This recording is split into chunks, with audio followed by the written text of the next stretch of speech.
Trận mưa rocket bất ngờ tấn công Kabul.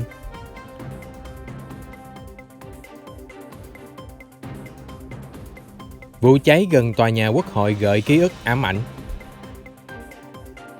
Ông Trump bày tỏ thông cảm cho 600 nghi phạm từng xông vào Điện Capitol.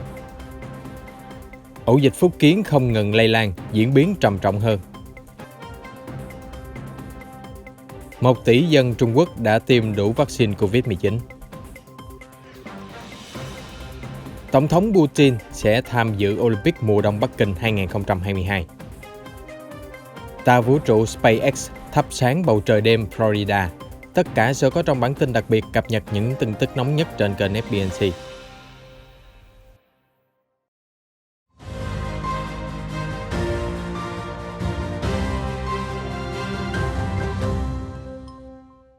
Hãng tin Nga Sputnik cho biết nhiều rocket có thể đã rơi xuống khu vực Kharkana của thủ đô Kabul, Afghanistan vào khoảng 9 giờ tối thứ Năm ngày 16 tháng 9. Vị trí rơi gần một nhà máy phát điện và một số tài sản của người dân bị hư hại. Ngoài ra, chưa ghi nhận thương vong và chưa có bên nào đứng ra nhận trách nhiệm. Tình hình ở Afghanistan vẫn luôn căng thẳng kể từ khi Taliban kiểm soát toàn bộ đất nước từ tháng 8. Mỹ và phương Tây đang gặp rất nhiều khó khăn trong xử lý vấn đề ở Afghanistan sau khi Taliban giành thắng lợi. Họ không muốn thừa nhận chính phủ của lực lượng Hồi giáo, nhưng cũng không thể tránh khỏi trách nhiệm hỗ trợ ngăn ngừa cuộc khủng hoảng nhân đạo và ngăn Afghanistan quay trở lại thành thánh địa cho các tổ chức bạo lực cực đoan. Quyền Ngoại trưởng Afghanistan hôm 14 tháng 9 kêu gọi các nhà tài trợ quốc tế hãy nối lại hoạt động cứu trợ nhân đạo.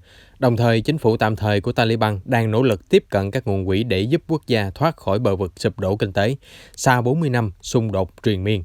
Trong khi đó, Liên Hợp Quốc bày tỏ quan ngại Taliban đang phản bội lời hứa về đảm bảo nhân quyền, đặc biệt là quyền phụ nữ. Biên giới Torkham nối giữa Pakistan với Afghanistan chứng kiến hàng trăm người tập trung đông đúc vào hôm thứ Năm 16 tháng 9. Tuy nhiên, việc xuất nhập cảnh được kiểm soát rất nghiêm túc. Vùng biên giới hiện do chiến binh vũ trang Taliban canh gác luôn là điểm giao thông bận rộn nhất giữa hai quốc gia Nam Á.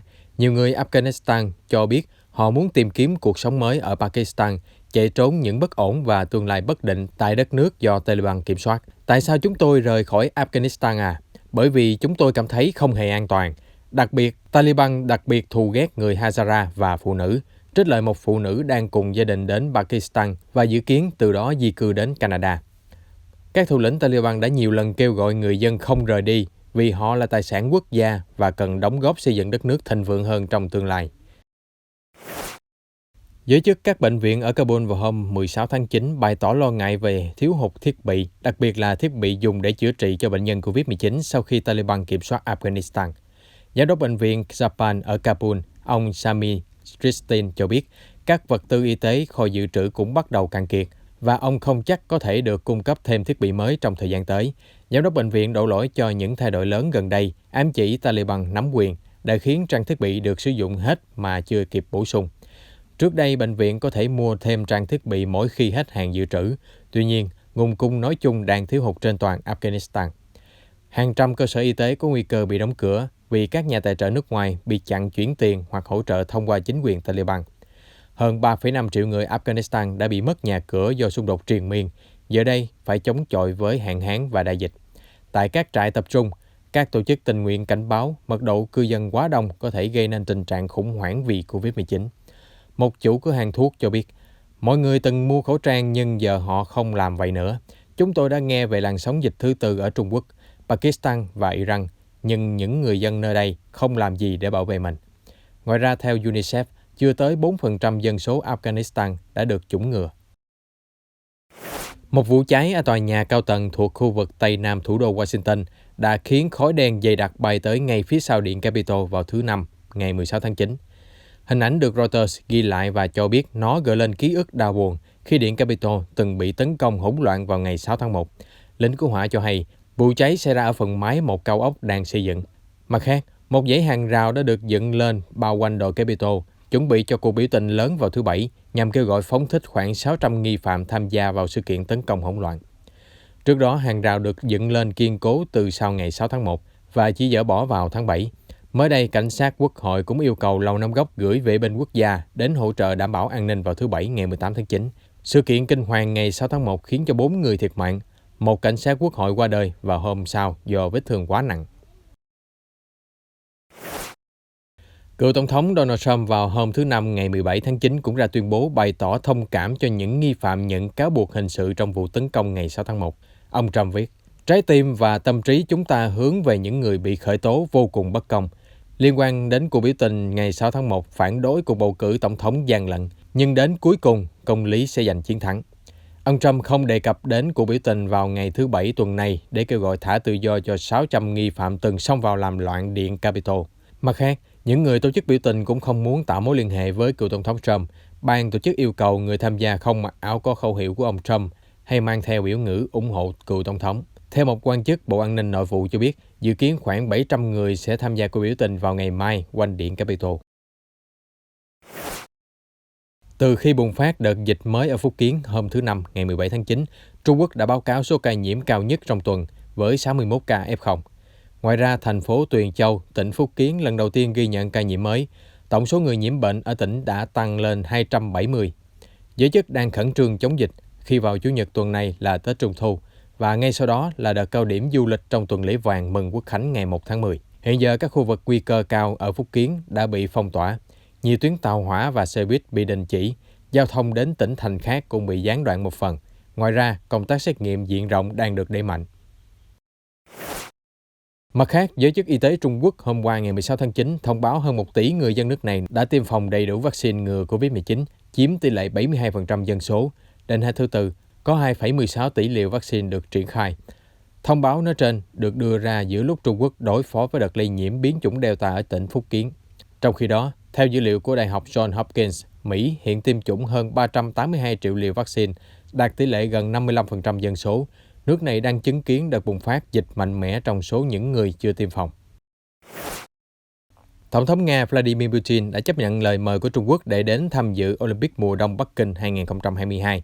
Theo hãng tin RIA, dẫn lời Ngoại trưởng Nga Sergei Lavrov cho biết vào hôm qua, ngày 16 tháng 9, Thế vận hội mùa đông 2022 sẽ được tổ chức từ ngày 4 tháng 2 đến ngày 20 tháng 2 tại thủ đô Bắc Kinh của Trung Quốc và tỉnh Hà Bắc lân cận. Trước đó, các vận động viên Nga đã bị cấm tham gia vào mọi sự kiện thể thao quốc tế lớn, bao gồm các kỳ Olympic cho đến tháng 12 năm 2022. Tuy nhiên, một số vận động viên Nga được phép thi đấu với tư cách trung lập, tức không sử dụng quốc kỳ hoặc quốc ca Nga, nếu họ chứng minh được mình chưa từng sử dụng doping, và Nga dự kiến sẽ tham gia Thế vận hội mùa đông Bắc Kinh dưới tên ROC, viết tắt của Ủy ban Olympic Nga. Đây là lệnh trừng phạt của tòa án trong lĩnh vực thể thao đối với Nga liên quan đến cáo buộc chương trình doping tại Thế vận hội mùa đông 2014 ở Sochi. Theo đó, các quan chức Nga gồm Putin cũng bị cấm tham dự các giải đấu quốc tế trừ khi được nguyên thủ quốc gia nước chủ nhà mời. Mưa lớn ở quận Tây Midnapore, bang Tây Bengal, Ấn Độ đã làm ngập tuyến đường cao tốc số 7. Hiện giờ tuyến đường vẫn bị gián đoạn và chỉ có một số xe tải hoặc xe buýt lội qua được. Dòng nước lũ từ sông Suno cũng tràn vào nhà dân và tàn phá nhiều tài sản. Nhiều người cũng đã phải di tản đến vùng cao hơn. Ấn Độ gần đây thường xảy ra mưa lũ hoành hành. Hôm 13 tháng 9, mưa lớn đã gây ra ngập lụt nhiều khu vực thuộc bang Gujarat miền Tây Ấn Độ, khiến khoảng 1.400 người di tản. Hơn 140 con cá ngựa trắng được nhân giống tại thủy cung đời sống hải dương Sydney của Úc đã vừa được thả về với tự nhiên, cụ thể là ở cảng Sydney. Số lượng loài cá ngựa trắng còn được gọi là cá ngựa Sydney đã suy giảm nghiêm trọng vì môi trường sống của chúng bị hủy hoại. Theo Laura Simmons, một hướng dẫn viên ở thủy cung Sydney, họ đã 2 năm nghiên cứu thực hiện dự án khôi phục loài cá ngựa bản địa và cứu chúng khỏi bị đe dọa tuyệt chủng. Cô Simmons cho biết, cảm thấy rất tự hào khi nhìn thấy 140 con cá ngựa bơi trở về vùng biển tự nhiên và hy vọng chúng sẽ sinh sôi nảy nở khắp cảng Sydney và khu vực bờ đông nước Úc. Người dân ở bang Florida, Mỹ đã ghi được cảnh tàu vũ trụ của SpaceX phát sáng khi lướt qua bầu trời đêm. Một vầng sáng màu trắng tỏa ra xung quanh khi con tàu tiến về quỹ đạo trái đất. Tàu vũ trụ được phóng từ trung tâm không gian Kennedy, cách xa nơi quay đoạn clip khoảng 80 km. Chiếc tàu chở theo tỷ phú thương mại điện tử Jared Isaacman và 3 hành khách tư nhân khác trên chuyến du hành dân sự đầu tiên lên không gian. Chuyến đi này của SpaceX đã mở đầu thời kỳ du hành vũ trụ tư nhân với xu hướng du lịch đầy tham vọng. Sau khi trải qua 3 ngày trên quỹ đạo trái đất, nhóm 4 phi hành gia người Mỹ trên tàu Dragon của SpaceX sẽ đáp xuống bờ biển Florida. Đây sẽ là sứ mệnh chở người lần thứ 4 của SpaceX. và hãng vũ trụ của tỷ phú Elon Musk cũng đã đưa ra 10 phi hành gia lên ISS theo hợp đồng với NASA. Một viện bảo tàng Hà Lan vào hôm 16 tháng 9 đã giới thiệu một tác phẩm chưa từng tiết lộ trước công chúng của danh họa Vincent van Gogh. Đó là bức họa Worn Out, vẽ cảnh ông lão ngồi trên ghế tựa, tay ôm đầu, đầy mệt mỏi. Bức họa này cực kỳ giống tác phẩm Old Man nổi tiếng của Van Gogh, nhưng mỗi tranh có góc nhìn của chủ thể khác nhau. Khi giới thiệu tác phẩm hiếm thấy của Van Gogh đến công chúng, giám đốc bảo tàng Van Gogh Emily Goldenker nói với Reuters rằng Van Gogh thực sự quan tâm đến người bình thường, ông ấy cũng muốn thể hiện cảm xúc của họ. Tôi nghĩ rằng chúng ta đang cố thoát khỏi đại dịch Covid-19. Vì vậy, chúng tôi rất muốn chia sẻ bức tranh tuyệt vời này đến với khách tham quan. Chúng tôi rất vui khi mở cửa viện bảo tàng và giới thiệu tranh đến mọi người. Hiện nay, việc khám phá thêm tác phẩm của danh họa Van Gogh là cực kỳ hiếm. Bức Worn Out thuộc sở hữu của một nhà sưu tập tư nhân và chưa từng được biết đến hoặc trưng bày ở bất cứ đâu.